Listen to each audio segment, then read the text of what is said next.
Today we are looking at a very crucial topic. That is the disciples' faith. Very important topic for every believer. But when it comes to the things of the Spirit, the only purchasing power for every believer is his or her faith. As the money is a purchasing power in the physical, in the spiritual, faith is our purchasing power. But most often than not, we realize that our faith doesn't work. And what is the cause? What makes the faith not work? That's your purchasing power. Because if you don't have a purchasing power, then it means you'll be going bankrupt. Things will not go as we expected. Things that you're supposed to get, you may not get them. So we intend addressing that as our objective. We are looking at what disciples' faith really is. That is one. And two, what are the forces that help generate and make your faith work? So these are the areas we shall be focusing on as we go into this sermon today. So we are saying the disciples' faith. And our main scripture is taken from Luke chapter 17, verse 5 to 10. I quickly take that. Luke 17, verse 5 to 10. It says, "And the apostles said to the Lord, increase our faith. So the Lord said, if you have faith as mustard seed, you can say to this mulberry tree, be pulled up and be rooted and be planted in the sea, and it will obey you. And which of you having a servant plowing or tending a sheep will say to him, when he has come in from the field, come at once and sit down to eat? But will he not rather say to him, prepare something for me at supper, and gild yourself and serve me till I have eaten and drunk, and afterwards you will eat and drink? Does he thank the servant because he did these things he commanded him to do? So likewise, when you have done all those things which you have commanded, say, we are unprofitable servants. We have done what was our duty. Amen. Is the word of the Lord. So this is what we are pondering on today. And we are saying the disciples' faith. What disciples' faith really is. This is when Jesus was addressing his disciples. When Jesus was telling them, if a brother offends you, you have to forgive that brother.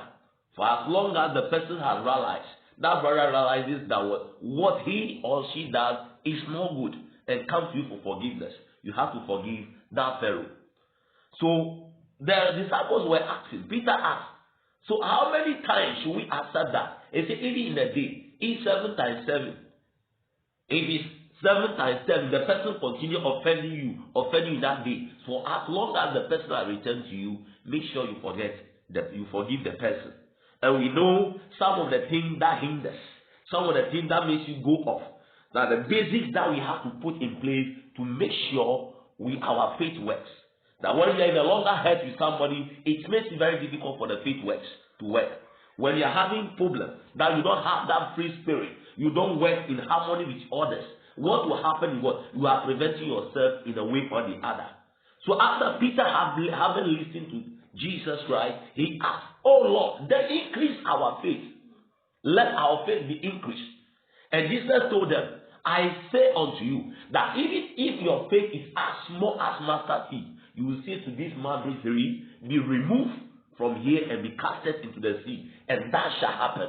That is what Jesus told them. And when we talk of mustard seed, it's the smallest seed of all seeds. And these seeds can grow to a very huge tree. And it's a seed that can be like a piece of sand. But this seed, when it is planted, can do more. So Jesus was telling them that even if your faith is as small as mustard seed, you will say to this tree, be thou removed, and it shall obey you. So they were all marveled. Yeah, if we just as small as that seed, and that will happen. And so we want to look at what disciples' faith really is. A disciple's faith is the faith of the discipler himself. That is the faith of Jesus Christ. What is the faith of Jesus Christ? It's the faith that can make impossibility possible. It's the faith that can tell what is not that I haven't any hope, make it to have a hope.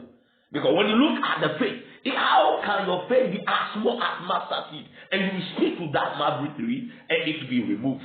It's a mystery. So he was telling them that you can do it. So the people marvel. Because when you look at the mulberry tree itself, it is a tree that is very huge. And according to researchers, a tree that has a tap root very deep down the earth. It's very deep down the earth. And this tree, according to researchers, it cannot even easily be taken away by any storm. So deep, the tree can live for about 600 years. That is the account of that tree. But Jesus Christ is telling them that you can command, if your faith is as small as mustard seed, you can talk to this, that be thou removed and to obey you. That is the faith of a disciple. That's supposed to be the faith of a disciple. That's supposed to be the faith of a believer. That's supposed to be the faith of you. That's supposed to be the faith of me. And those of us that follow Christ. That is the faith of the master. Because if the one who speaks, we stand. If the one who speaks, we are being taught that we are supposed to be like the master. Because the servant has to be like the master. So our faith must also be like that of the faith of Jesus Christ. But most of us, that doesn't happen. We claim we are in faith. I have faith. I believe. But what happens at the end of the day, the faith doesn't move. It doesn't work. What really is the cause? So we must know that faith must go in us. That faith must be in us. The faith that turns the impossibility possible. The faith that made the things work. The faith that can speak to the storm. Be thou calm, and the storm is calm. The faith that can speak what? The dead body that is getting rotted. Get up. And that just life will set back into that dead body. The faith that can feed multitude, over 5,000 multitude, with 5 loaves of bread and just 2 fishes. The faith, that faith is what we are talking about. The faith that can make the impossibility possible. The faith that can cleanse the leper. The faith that can make that disease go. Is that faith we are talking about. That is supposed to be the faith of what? The disciple. That's supposed to be the faith of the one that follow Christ. The one that accepts him as the Lord and personal Savior. Because that is our purchasing power. That is what guarantees us to get anything we want in the realm of the spirit, even as they manifest in the physical. So if you don't have that faith, if you don't have faith as that of Jesus, if you don't have that faith that can move the impossibility, if you don't have that faith that can make things work, you realize that we keep on struggling. We are going to church, we are believing, but things are not working as supposed to be. We are not getting the result we expected. That you are trusting God for marriage, but the faith you are trusting, but at the end of this year, you will do this and that. But at the end of the day, the end of the year, that doesn't happen. What is that mistake? Where is the error coming from? What is hindering our faith? What is preventing the faith from working? It's one of the things we have to know. Because when we have the faith of Christ, when we have the faith of our Master, we will say to this man to be that removed and to go. You will say to that problem in the family that be thou cease, and the problem will cease. You speak to that storm in your workplace that be thou cease, and that storm will cease. You will speak to that disease in your body, be thou cease, and that disease will cease. You will speak to that situation, be thou silent, and that situation will be silent. You will speak to that demonic affliction, be thou removed from here, and that affliction will go. You speak to that disease, that hypertension in your body. You speak to that even sickness or anemia. You speak to that situation, and the situation obey you. That is the faith of what? That is the faith of the disciple. That's supposed to be the faith of a disciple. So if we are not living in that level, if we are not living in that state, if we are not living in that rank, is supposed to be in the faith, then we must know that there is something wrong somewhere. Because the faith of a believer is the faith that has to make the thing work. It's the faith that has to move the impossibility. It's the faith that has to work, that must be able to push through. It's one of the things that we must know. That they can't tell you anything, you accept it. As a believer, we don't accept it. No. It's everything we just accept. Then they tell you that you are suffering from this disease and that. How? How does it happen? Assuming they tell you that I'm suffering from HIV/AIDS. How? How possible? No, it is not you. So that is the faith we have to know. The faith that has to work, has to move the impossibility. The faith that has to speak to that storm. So as we are in our families, as we are in our workplaces, our endeavor, anywhere we are, we must make sure that faith follows us. The faith that pushes the impossibility. That when we are there, that you are the solution of the place. It's one thing that we have to know. That is the faith of a disciple. That is the faith of the believer. Because Jesus Christ has demonstrated that faith. And we are the disciples of Christ. We are the one that follows him. We are the one that he teaches. That you and I are the disciples today. As I always say, the disciples are dead and gone. But the disciples of today is you and I. So we must demonstrate that faith. As Peter and Co have demonstrated. They speak to what the sick and they were healed. They speak to what the lame, they were able to walk. That is how our faith is supposed to be. That is the faith of a believer. That is the faith of a disciple. That is the disciple's faith. The disciple's faith. The faith that works. The faith that made the impossibility possible. The faith that pushes through. So we must all be aware. We must know. If you are not aware what will happen, you are there but you are still under affliction. You are following Christ. You claim you are learning after his footsteps, but you are still under affliction. You are still in a trouble. You are still in problem. No, it must not be so. We must be able to demonstrate the faith. We must be able to speak it. That is what Jesus was saying. That even if your faith is as small as mustard seed, you shall be able to do that. Hallelujah. You shall be able to move every mountain. You shall be able to speak to that tree. Be thou removed and be casted in the sea, and it shall obey you. So it's one of the things we have to know, and it's one of the things we have to demonstrate as a believer. A believer must be a talker. You must speak to the situation. You must tell the challenge at the faith. Be thou removed. You can't be there. They'll tell you your child has died. How? You must speak to that child. That is it. Life has to step back in that child. You are there, the work is not going well. You have to speak that let this business turn. You are there, things are not going well. They say you are sick. No, speak to that your body. That affliction has to cease. You are there, you are struggling. You don't have any tangible thing to show up. The money cannot stay in your hand. You don't know what to use the money to do. You must speak to that situation. If I'm paying my tithe, I'm doing this. Then I speak to you, tell. There must be a response. The faith, that situation has to respond to what? Your faith. That is the faith of a disciple. That's supposed to be our faith. That's supposed to be my faith. That's supposed to be your faith. A faith that can move mountains. We have to speak. That's why Jesus does it. Jesus has never worked. He hasn't failed when he's speaking to the storm. When the storm was raging, people were shouting, we are about to die. He just stood up and said, peace. Let there be peace. So begin to talk. Are you a disciple of Christ? Are you a believer? Do you still go? Are you a true believer of Christ? Do you go to church? Do you call yourself a Christian? If you call yourself a Christian, these are the things that we are supposed to benefit from. Because it's our protecting power in the realm of the spirit. It's our negotiating force in the realm of the spirit. So you must speak to that situation. You must talk to that situation. Speak to the situation. Be thou still and he has to obey you. Be thou silent and he has to be silent. Be thou bow and he has to bow. Be thou you just have to speak it. Demonstrate that faith. That is the faith of a disciple. So don't tell me you are a believer, but you go these days, this and that doesn't happen. What makes it not happen?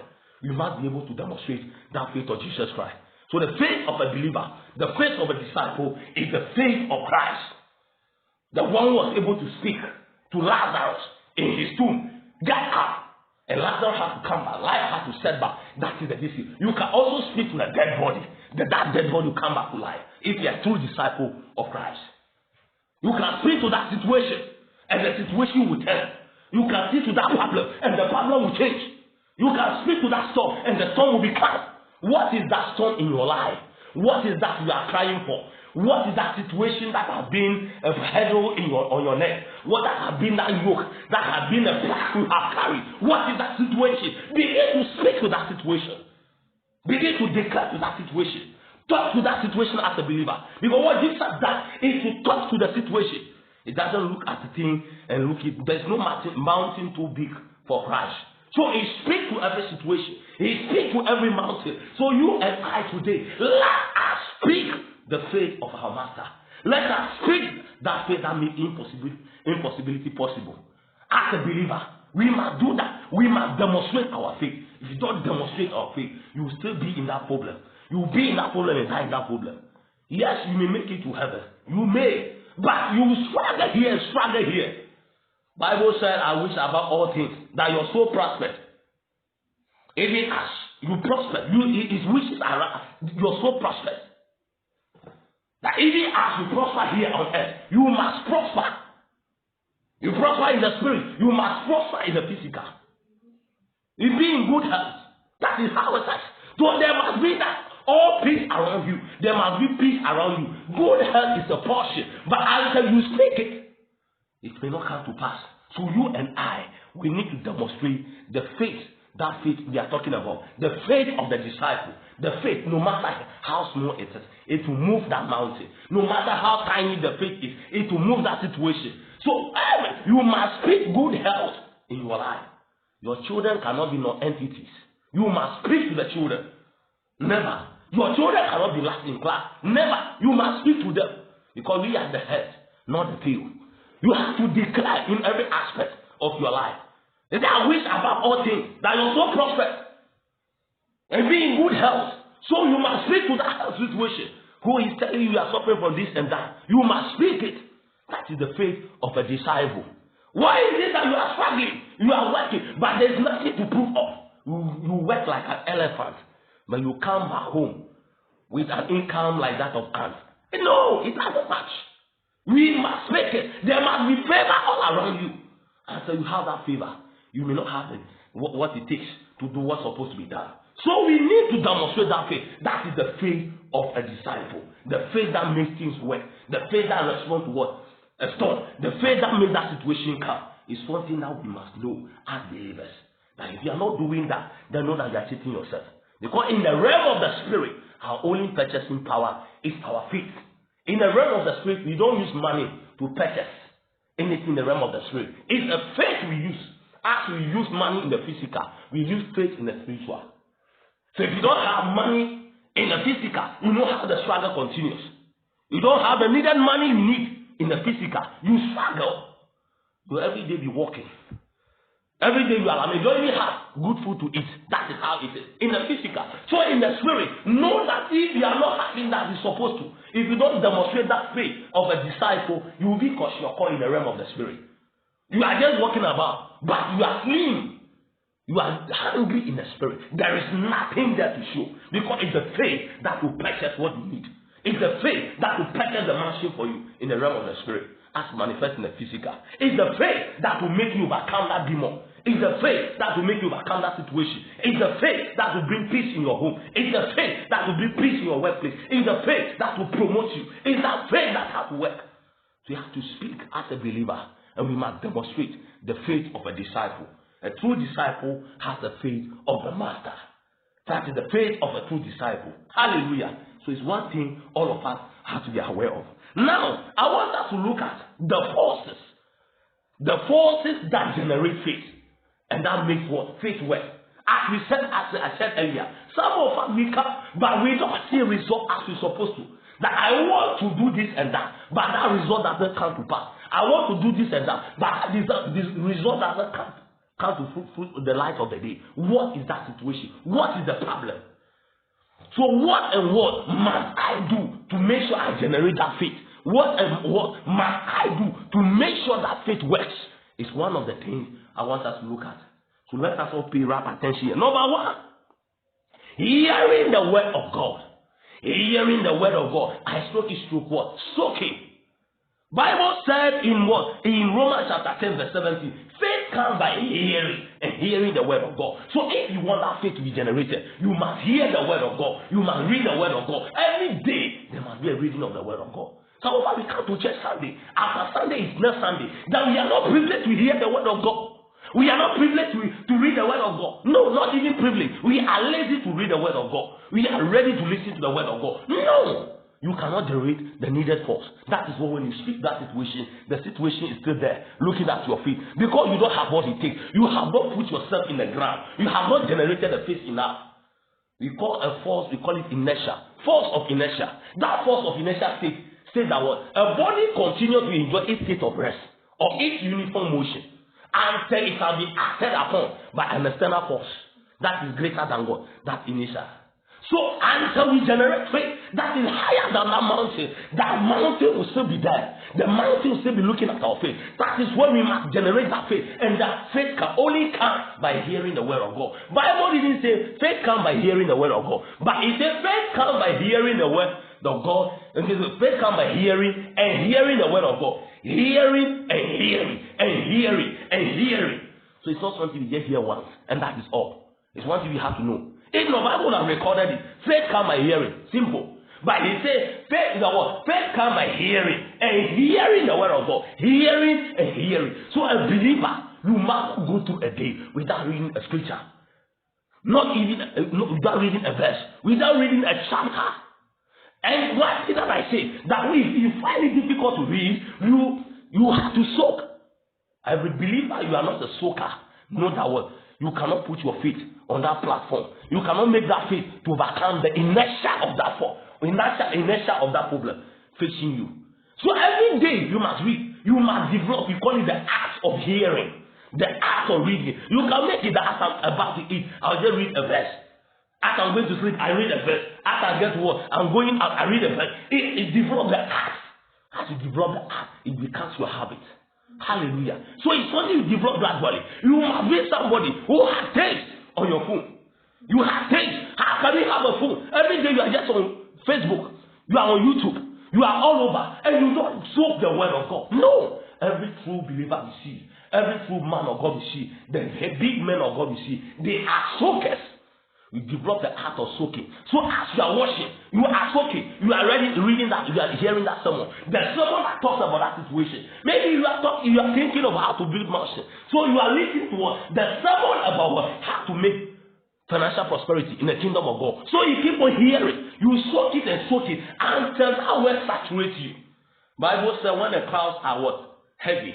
It gets rain. So you must keep on soaking. You must keep on hearing. You must keep on soaking. You must keep on hearing. You must keep on reading.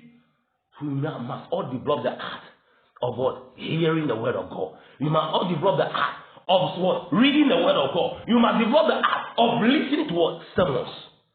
But every day, if you are glued to the TV, the news will continue to give you. They will give you information that entices you. I don't watch TV. I watch news after news close. That is how it is. It is a discipline that we must all develop. If you don't develop that discipline, the people they will be able to entertain you throughout. If you are on Facebook, you never get tired. Every day, people are posting things. People are posting pictures. People are posting videos. They are posting things that entice you. So if you don't take time, you forget yourself. So what's supposed to generate that faith is not generated. So we supposed to what? Make sure we develop the art of reading. We develop the art of hearing the word of God. If you don't develop that art of hearing, and know that what you cannot make that your faith work. That's what makes your heart. They say, I believe I want to get married this year. I believe and believe. But at the end of the day, that doesn't happen. It's because we have not generated the forces of faith enough that can overcome that situation. I believe that this disease will go. You don't just do it. It doesn't happen. Just like that, you must be able to develop it, must be able to grow the faith. You must be able to set it that overcome that problem. Yes, for now you have faith to live a good life. You are living, but there are some things that cannot move until we generate it. So we must keep on reading the word. If that situation you want to do, is it about miracle? You want God to do miracle in your life? Deliberately take some scriptures that talk about miracle. Maybe you can go to the Acts, how they have done a miracle. Keep on reading the Acts. Keep on reading the Acts. Keep on reading the Acts. Keep on reading the Acts. Keep on reading the Acts. Keep on reading. Reading. That's how you realize that situation will flee out of your life. That is how it is. That is the solution. So all of us as believers, as disciples, we have what it takes. But because we are not putting the basics right, you must keep on hearing. Keep on hearing that word. You want to grow a church, a mental church. You want to grow a multitude. Go to the book of Matthew. Keep on reading. Wherever you see the multitude, Jesus look at the multitude and have compassion on them. Jesus look at the multitude. He have compassion on them. Jesus have the multitude. Keep on underlining that. Keep on generating the faith. Keep on generating the faith. Look at the sermons of great men of God who have the multitude, who have what it takes, who have a proven record of that what you are looking for. As you keep on listening to them, as you keep on hearing them, you realize that what? That anointing, that faith will just be generated in you without even a struggle. So it's one thing that we have to know. It's one thing that we have to know for us to make our faith work. That is our purchasing power. You cannot go to the market with a ton money. The money is turned into two. When you give it to the seller, he will not take it. So you have the faith, but what will make the faith work is not there. That is how it is. It's like a car. You have your car, and you are thinking that what the engine is working. Yes, the main component of a car is the engine. That is your faith. But what will make the car propel is the tires. The tires must be under the car. There must be a steer in the car. So if the tires are not working, you are having a flat tire. The car cannot work. That is how it is. So the faith is there, but what has to propel the faith, that has to generate the faith to work, that thing is not there. So at the end of the day, you are not able to get the result. So we must develop the art of hearing the word of God, the art of listening, the art of soaking. You soak one sermon. You can soak one sermon over and over again. Over 10 times, you are still soaking that sermon. Because you are expecting that faith is also generated in you. That is how it is done. Hallelujah. It's one thing that we have to know, that we have to generate. That I have started this morning. The first day I resurrected the dead, what happened is what? I look at the men of God who have prayed for the dead. I want to look for those sermons who are those raising the dead. The act I listen, I watch them, the act. So when I got to the situation, I just asked how they did it, and it happened. Because I have generated the faith. I have seen it. That is how it is. So if I'm looking for mega church, which we are trusting God for, here. We are looking for mega church. We keep on listening to them. How to have what? A mega church. We keep on hearing. We keep on reading the word. We keep on hearing. We keep on reading the word. The faith is generated. And when I start to realize, the result is done. That is your purchasing power in the realm of the spirit. So number one, make sure you read the word every day. There shouldn't be a day that passes that you don't read the word of God. There shouldn't be a day that passes that you are idle. You don't know what you are listening to. Maybe you are listening to radio. You are listening to music. Yes, it's good to listen to good gospel music. But don't waste your life. Don't waste your time. I don't have any time that I spare. I'm watching, I'm listening. I'm in a washroom, I'm listening. Even I'm bathing, I'm listening. Every moment, engage yourself. If you want to worship, you can play the worship. But make sure you engage your time fruitfully. Listen to the word of God. Read the word of God. There is no day that will pass I don't read a chapter. A chapter 2, 3, 4, or 5. A day. No. There cannot be a day that I will not do my devotion. No. It's an error. So those are the things that will help generate our faith. Number 2 things that we have to do is prayer. Prayer. It says the forces that set that this thing to work, the forces that set faith to work is our prayer. Prayer is able to normalize this word, the field. Prayer is more like a bulldozer that clears the way. Without prayer, the faith will not work. Bible said a great while before day, Jesus departed to a solitary place to pray. Before he does the miracle, he prayed. So before the faith can work, you must have that force, that propelling force. Without a propelling force, you may not have the car to move. The propelling force is the prayer. You are able to silence everything. You are able to generate a force enough. That is how it is. You are able to get the enough force. The activation energy has risen to the peak. So when you trigger it, the reaction will be triggered. But if you don't pray, what will happen is what? You don't have what it takes to make sure that faith works. So if you want our faith to work, you must be a man of prayer.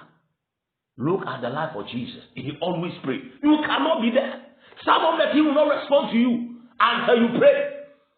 Matthew chapter 17 verse 21. It said, this one goeth not except by prayer and fasting. So that situation, that problem, for your faith to work on that problem, you must be able to what? Use prayer to lay the foundation.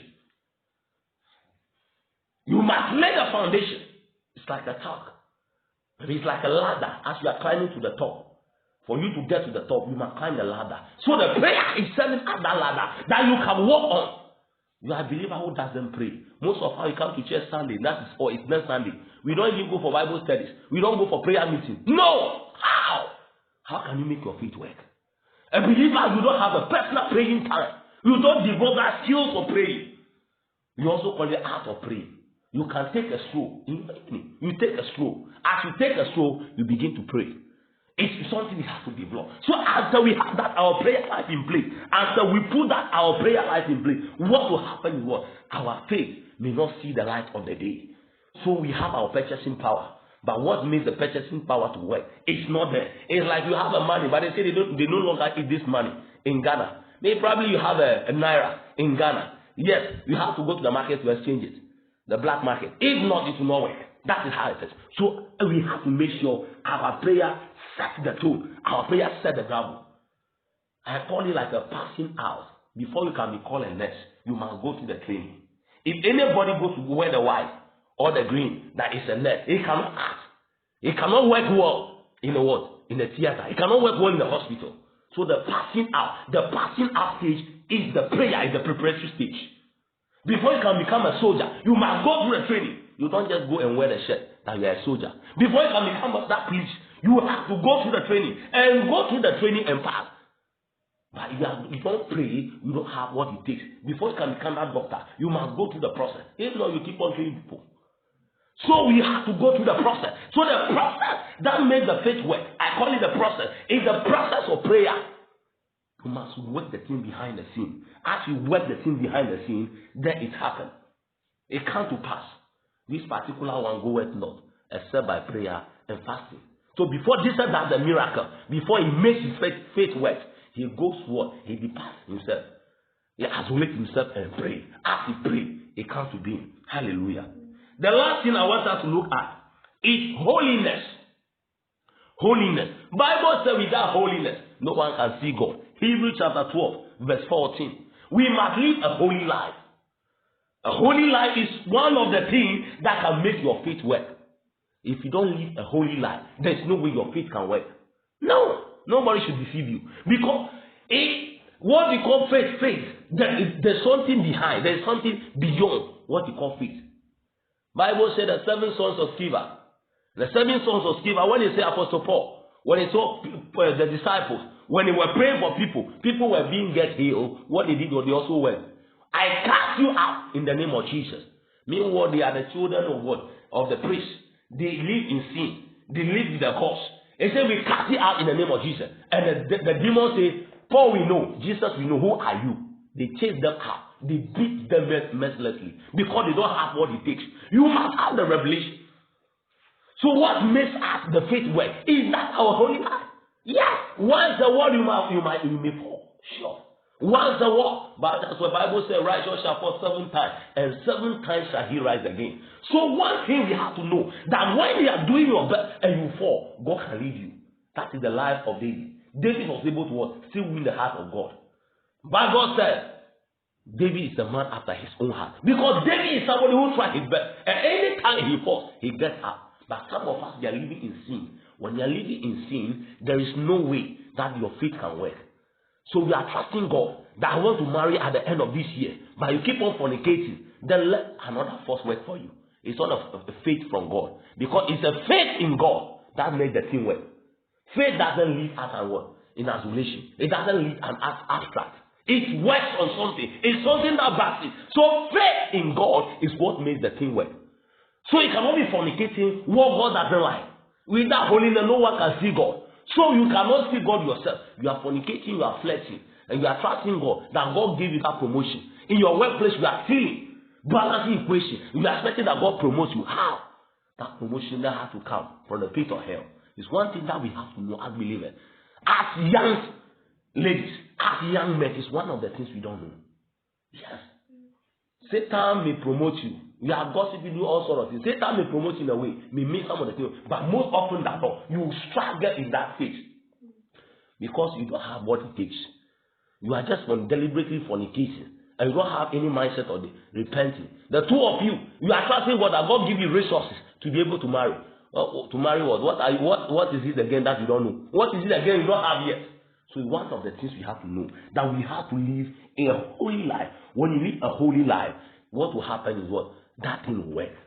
As I said earlier, the engine of the car is the main body, is the main thing of the car. But without the tires, without the steer, the car cannot work, cannot move. So if you have all the flat tire flat, what will happen? What? That car will not move. That is how it is. It's like everything is set. But what will make the car move? Because of your sin, you have deflected all the tires. At the end of the day, the car cannot move. So for us to get our faith, we have what it takes. We have the capacity. But because of these little forces, be weighing sins, that weighs us down. So rather what? We keep on marking time. We are at a stagnant place. We keep on marking time, and the time passes by.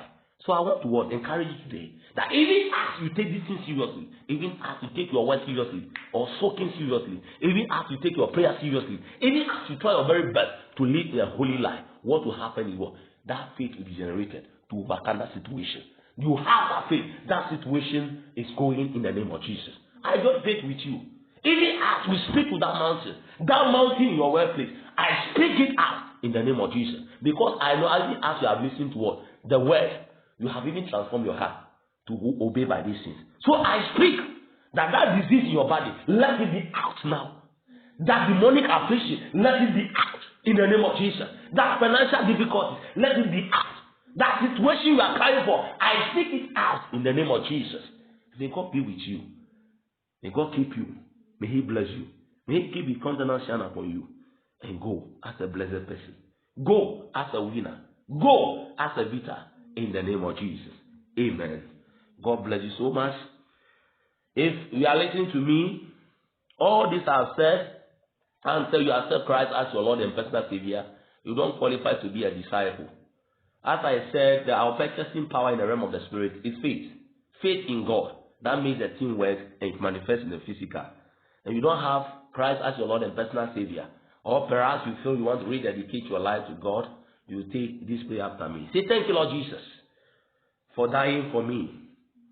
I accept you today as my Lord and personal Savior. Come into my heart. Write my name in the book of life. In the name of Jesus. I dedicate my life to you today, that I'm yours forever. I denounce Satan in the name of Jesus. You are blessed. So have any Bible-believing church that is closer to you to join. Join any Bible-believing church that is closer to you. And I know God will bless you so much. God bless all of you for being part of today's sermon. Amen.